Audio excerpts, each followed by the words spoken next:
السلام عليكم. حابب أتكلم عن موضوع ونفصصه كده شوية، وعلى نفس النمط نشوف مشكلة إحنا موجودة في حياتنا كلنا للأسف ومش واخدين بالنا منها، وهو التعليم. طيب التعليم الهدف منه مش إن أنا أخش الجامعة، أو مش إن أنا أتخرج من الجامعة، أو مش إن أنا أشتغل وأجيب قوت يومي، لأ. الهدف من التعليم إن الطفل دلوقتي يطلع عنده 6 سنين يخش مدرسة. الهدف منه إن إحنا بنعلمه مهارات لازم تتوافر فيه كطفل عشان يقدر يعيش في المجتمع بتاعنا. لازم يعرف الحساب عشان يعرف يعِد اللي معاه، يعرف هو محتاج كام حاجة ناقصة، يعرف يعِد فلوسه على الأقل، لازم يعرف اللغة العربية عشان يعرف يقرأ كُتب، يقرأ مقالات على النت، يقدر إن هو يعبّر عن نَفْسه، لازم يتعلّم اللغة الإنجليزية لإن بقت للأسف اللغة بقت رقم 1 دلوقتي اللي موجودة في العالم، فلازم يتعلّمها علشان هي اللغة اللي بنتلقّى بها العلوم دلوقتي، واللغة اللي برّه البلد بتاعتنا بيتعاملوا بيها، هي اللغة الرسمية. فعلى أساسه حطينا التعليم الابتدائي والتعليم الثانوي. التعليم الابتدائي هي بداية مدخل للعلوم، يعني والله الطفل دوّة لازم يعرف يعني إيه عربي، يعني إيه إنجليزي، يعني إيه رياضة، يعني إيه جسمه، يعني إيه جماد، يعني إيه حيوان، الأعضاء بتاعة الجسم إيه هي، الكبد، القلب، الكلى، حاجات لازم يعرفها عشان يعيش بمعنى أصح. ويبدأ بعد التعليم الأساسي اللي هو ابتدائي والإعدادي ييجي التعليم الثانوي. والتعليم الثانوي هنا بيبدأ ينقسم كشُعَب، مثلًا عندنا في مصر والله في شُعبة العلوم، إن أنت تتخصص أكتر في العلوم ككيميا وفيزيا وأحياء، وعندنا الشُعبة الأدبية اللي هي تتخصص أكتر في العلوم التاريخ والجغرافيا وعلوم النفس وما إلى ذلك طبعًا. جميل أوي. فإحنا بالتالي عرّفنا التعليم إن هي مجموعة المهارات الأساسية أو التعليم الروتيني بتاعنا، مجموعة المهارات الأساسية اللي لازم الشخص يكتسبها عشان يقدر يعيش حياة كريمة، يقدر يساعد نفسه ما يحتاجش لحد. طيب، هل إحنا بنعِد فلوس كل يوم؟ لأ، ما باعِدّش فلوس كل يوم. هل أنا باقرأ كل يوم؟ والله ممكن يعدّي يوم ما أقرأش فيه، يوم مشغول في الشغل وهكذا ممكن ما أقرأش فيه، ولكن أنا باكل كل يوم. يعني إزاي التعليم الأساسي ما يعلّمنيش إزاي أطبخ لنفسي؟ إزاي راجل كبير دلوقتي أو يعني البنات طبعًا أغلبهم طبعًا بيعرف يطبخ، ولكن إزاي راجل كبير ما يقدرش مثلًا يعمل يعني أبسط الأمور لنفسه، يقدر يأكّل نفسه، مع إنك هتاكل كل يوم وهتاكل أكتر من مرّة في اليوم. فإزاي تعليم أساسي من غير الجزء بتاع إنك تعرف تاكل؟ إزاي تعليم أساسي من غير الجزء بتاع السباكة والنجارة والحدادة؟ كلنا وارد جدًا يحصل عندنا مشكلة في السباكة في البيت في يوم من الأيام ويحصل الفجرية، وتبقى محتاس مش لاقي حد إن هو يساعدك أو إن هو ينجدك في الموضوع دوّة.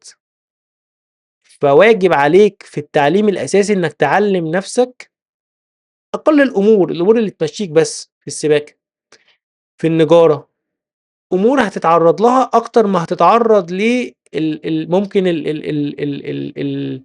العلوم أو الجغرافيا اللي أنت خدتها. يعني أنا مثلًا آخر مرّة شُفت خريطة وبصّيت عليها في الجغرافيا، كانت إمتى؟ لو أنت شغلك بعيد عن شوية عن الأمر دوّة، ممكن تكون بقى لك سنين ما عملتش كده، ولكن أنت أقرب، يعني أنت لسه من قريب أكيد حصل لك موقف فيه كنجارة أو كسباكة أو حتى كأكل.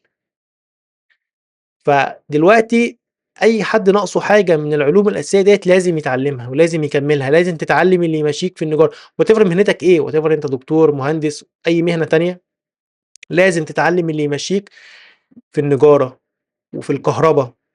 لازم لا قدّر الله تحصل مشكلة في الكهربا تعرف هتعمل إيه، تعرف هتكلّم مين، تعرف الأمور ماشية إزاي، كُلّنا بنقع في المواقف ديّة. برضه من الأمور اللي ما ينفعش نجهل بيها للأسف الشديد الدين.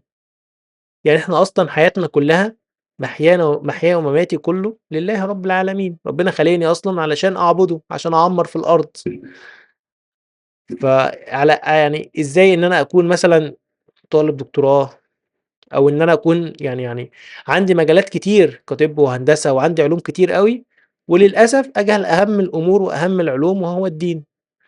مش لازم تكون برضه يعني مش لازم تكون يعني محضر دكتوراه في كل العلوم ديّة لأ، يكفيك رفع الجهل عن نفسك بأبسط وأهم الأشياء، أُسس الأشياء. يعني مثلًا ما ينفعش مثلًا أنت مثلًا صلّيت كام جمعة، كام صلاة جمعة صلّيتها؟ تقدر تقول لي أمر بسيط مثلًا، تلاقي مثلًا في صلاة الجمعة ناس أول لمّا بيخشوا لو هو مثلًا دخل والخطبة بدأت، فيبدأ يصلّي ركعتين، تلاقي ناس تانية يقول لك لأ، ما هي صلاة الجمعة برضه خطبة الجمعة مهمة مش أهمية الركعتين، هل عمرك دوّرت عن حاجة زي كده؟ موقف كلنا بنتعرّض له، هل عمرك دوّرت عن حاجة زي كده إيه الأصح، إيه الصح اللي المفروض نعمله؟ برضه في بعض الناس أو برضه على شاكلة أو كمثال برضه، في بعض الناس تجهل أمور في الكمبيوتر لا يمكن جهلها في عصرنا دوّة.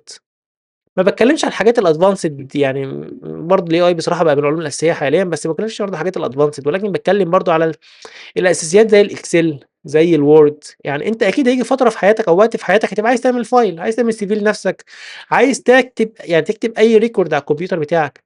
اشتريت شوية حاجات مثلًا سواء حتى لو أنا دكتور، اشتريت شوية حاجات للعيادة وعايز أعمل بيهم Excel sheet محترم كده، بحيث بعد كده أتابع الأسعار مين أرخص من مين ومين أفضل من مين، أنا دلوقتي اشتريت مثلًا شوية أدوات للعيادة عندي.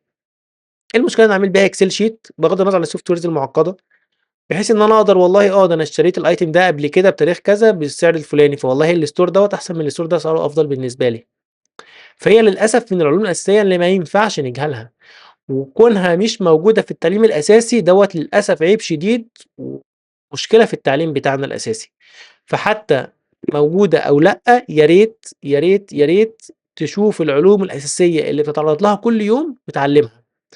الواحد مش بعد ما خلّص جامعة التعليم خلص ووقف، لأ، وبالعكس أنت مش مسؤول عن نفسك بس، أنت مسؤول عن نفسك وعن زوجتك وعن أولادك وعن دايرة تأثيرك وعن أخوك الصغير وعن جارك الصغير وكل دايرة التأثير اللي حواليك ديّة. ف يا ريت نتعلم يا جماعة، شكرًا.